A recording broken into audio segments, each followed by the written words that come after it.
Ces dernières années, le trafic a considérablement augmenté sur le Transgabonais, unique voie ferroviaire du pays, mise en service entre 1978 et 1986 et qui traverse 5 des 9 provinces du Gabon, transportant marchandises et passagers. Les choses sont en voie de changer.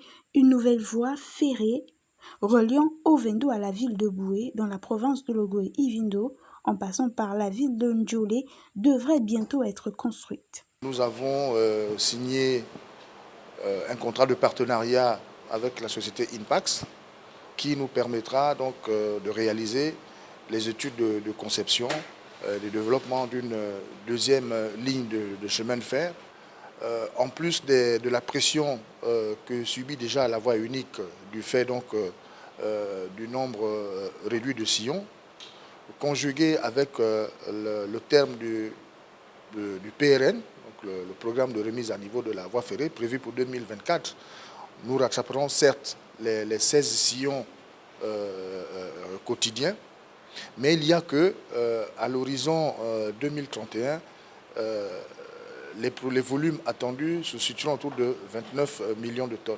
Nous voyons bien qu'il sera difficile pour la seule voie unique de supporter le transport de toutes ces marchandises-là. Pour la matérialisation de ce projet, c'est la société Inpax, filiale du fonds d'investissement RISE Gabon, à travers un contrat de partenariat public-privé qui sera à la manœuvre.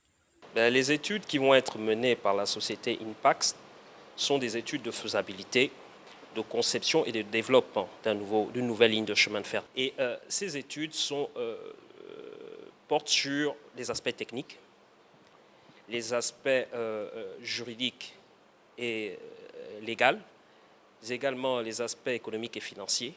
Il faudrait tout de même rappeler que le fonds d'investissement spécial RISE, créé en 2020, est déjà engagé avec le Gabon dans le projet de construction de la route à péage de contournement Ovendo Bypass, un projet dans lequel il devrait investir la somme totale de 60 milliards de francs CFA.